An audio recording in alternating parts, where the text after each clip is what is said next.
Mr. Speaker, my dear colleagues, matter of urgent national importance on the need to unveil the circumstances that led to the immigration restriction by the United States of America, seek quick resolution and prevent future occurrences.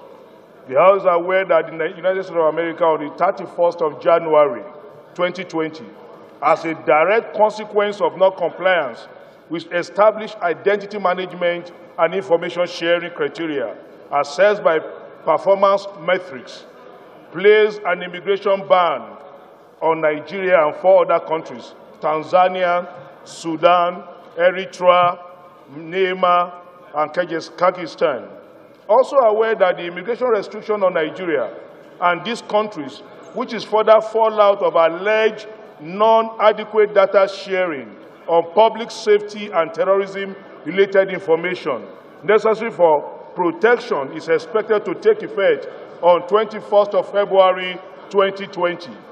Concerned that due to the tardiness of these government agencies and officials, Nigeria was unable to meet the deadline for performance metrics, identity management, and information sharing criteria, which has led to the unfortunate immigration restrictions order placed by the USA on Nigeria. Observe that while Nigeria, through relevant agencies and top officials, was not able to meet the criteria, some developing nations like Chad, Belarus, did the needful and were exempted from the immigration restriction. Worried that the immigration restriction order on Nigeria, aside having far-reaching multiplier effect on the polity, economy, and governance, attracts serious global embarrassment to our dear country. Disturbed that the immigration restriction will impact negatively and have grievous repercussions on well-meaning Nigerians who have legitimate personal, vocation, career, business, and academic transaction in the U.S. Alarmed that if the restriction order is not reversed, it may lead to more stringent diplomatic measures, not only by USA, but other developed nations, which may have serious consequences on government initiative geared towards national growth and development. Resolve, 1, all the leadership of the House to interface with every relevant government agency and diplomatic missions towards resolving the issue and preventing similar future occurrence. 2, urge the executive to expedite necessary action that may lead to the review or cancellation of the immigration restriction immediately. I so move, Mr. Speaker, my dear colleagues. Some countries that they believe were not at par with certain information required on background check of those who seek to enter their country. And these countries were written and advised to do the needful. Unfortunately, Mr. Speaker, my dear colleagues, while countries like Chad were able to do theirs, our bureaucrats who are charged with the responsibility of this simple issue failed in their responsibility. Mr. Speaker, the implication of this is that Nigerians who have legitimate business in the United States of America are subjected to unnecessary embarrassment. Some have spent 10 years, some have spent 3 years, and are at the verge of concluding this matter. Because of the negligence of some officials, we are in this situation. Mr. Speaker, my dear colleagues, the other part of this concern is that it is not just America that requires this information. It's a global thing these days. Anybody that is seeking to move in that direction are checked profile to be sure that whoever is coming in is cleared. Let's leave even what the National Committee will do with such things. Nigeria. Somebody commit a crime in, say, one state and move to another state. There should be this data that easily helps the security agency to put a tab on such person so as to be sure he does not move to another environment and become a threat to the society. Mr. Speaker, my dear colleagues, the intention of this motion is to appeal to the leadership deliberately, say leadership, to interface with the agencies concerned and to do just 2 things, to make sure that we can get out of this and to see how we got here, who are the people responsible for this, and try to make sure such a thing does not occur again.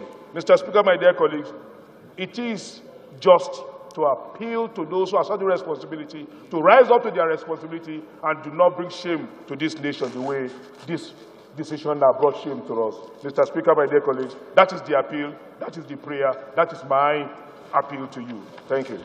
The motion that has been moved by my colleague, Honorable TJ, is a good one.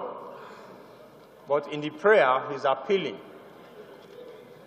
for us to look into this and get the relevant agency to do the needful. But in the body of this motion, he mentioned clearly that the Nigerian government had 2 years to do something about this, and we didn't do anything. He further mentioned even Chad. When we refer to countries like Chad, we say small country.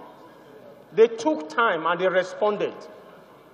So do we have to go this low? When they are calling countries that are involved in terrorism, we want to top the chart. They are talking about countries that cannot enter the U.S., we want to top the chart. How low do we want to get to before we can get this right in this country? Mr. Speaker, I once had an office in the U.S., I once had an apartment and all.